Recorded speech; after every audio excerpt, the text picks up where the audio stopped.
This is Owen, and welcome back to Breaking Pad Locks. Over the next couple of lessons, we're going to be really diving into the process of actually picking open and breaking open a lock. So it's going to be a real nitty-gritty look at what we've been talking about a lot so far, so that hopefully these couple of lessons will really help you with your own practices at home to really actually begin to start popping open locks, without needing to use a clear lock, so that we'll be actually able to make some progress. So today we're going to be looking at the master lock that we've talked about a lot. We're going to be looking at our acrylic lock. We're going to be looking at our cutaway lock to get a good feel for different type of picking and kind of get an intro into the security pins. So that's what we're going to be looking at over the next 2 episodes, and we're just going to be really trying to figure out how to pick open a lock. I hope you guys have a great time, and without further ado, let's get started.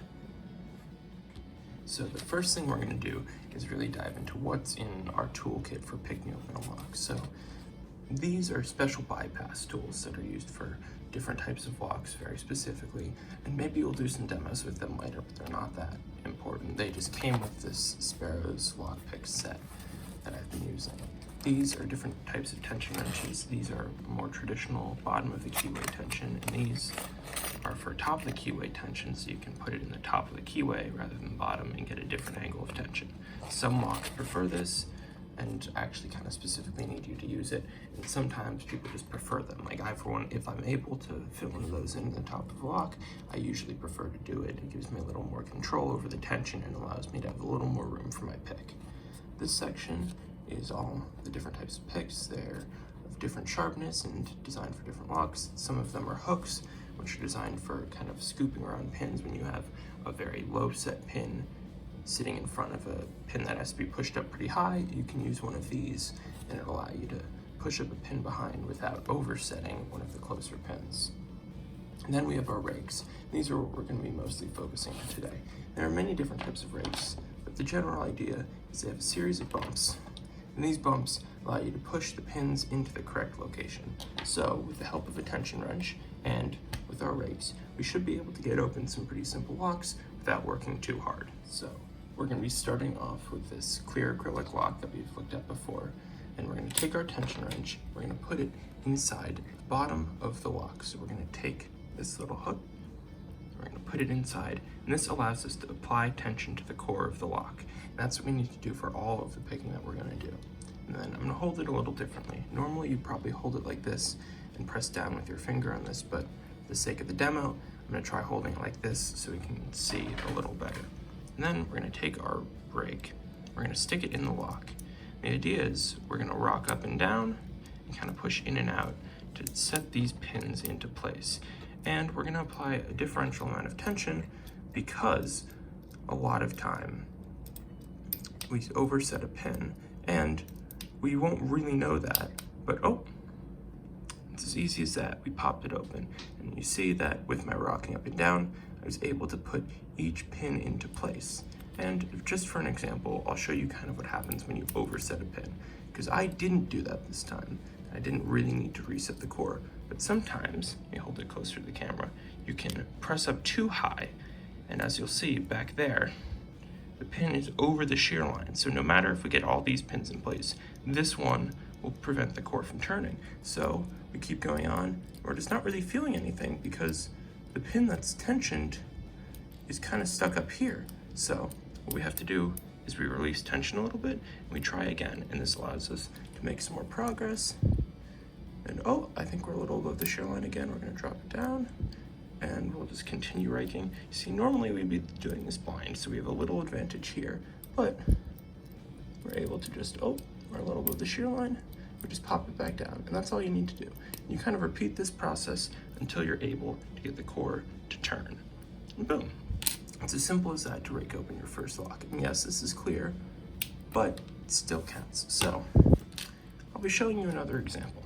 This is a lock with security pins. We'll be talking much more about them later, but these are spools. And the idea behind these is you can push them up halfway and they'll be stuck at the shear line, and the tension and the core will be able to turn a little bit, but not all the way. So as you can see, a lot of these pins have a bigger end at the top and they also have a bigger end at the bottom.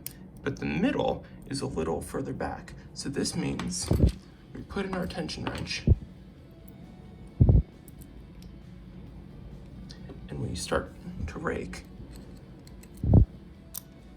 We can turn it a little bit now. You heard it click. That's called a false set. And this makes it very difficult to rake. So when we're raking with security pins like these, we have to really kind of bounce it up and down and apply a differential amount of tension, because you see, we're getting stuck in this little trap, and we just have to continue applying a different amount of tension, bouncing it around, and seeing if we can just get it open by kind of almost by chance getting them all into the right place. And it's much more difficult, even with the help of being able to actually see what's going on inside. I'm trying not to use that advantage too much, because in theory I could basically just single pin pick this with a rake now that I know where everything is. But I'm trying to be as authentic to what would actually be happening in a true lock that doesn't have this cutaway. So we're trying to get all the pins into place. I'm bouncing it up and down with the tension so that the pins are able to fall back into place when I push them too high. And we should, oh no, we lost it. But you see, this is far more difficult. And I might not be able to get this open on camera just because that's what it's designed to do. These security pins are designed to make really low skill attacks like raking much more difficult. And honestly, in this case, it'd be much easier for me just to single pin pick this, because I have much more control of where the pins are when I do that. So, yeah, I think we're gonna give up on this now, because we've kind of proven the point of the demo. These security pins make it a lot more difficult. So, I hope you guys enjoyed this more in-depth look at raking and kind of understand, yes, sometimes it makes breaking into a very simple, easy pinned lock very easy, because all you need to do is pop it up and down a few times and boom, you're in. And you can go much quicker. I was kind of going slow for the demo's sake, but you could get into a lock like this even if it was taped over or solid and you couldn't see the pins. And sometimes when you get a lock with more difficult security pins, you need a more advanced way to break into it, and that often requires you to switch to single pin picking, which is what we'll be discussing in the next episode, because a lock like this is designed specifically so that raking is very difficult, so that not just anybody can break in, whereas a lock like this isn't designed with the same level of security.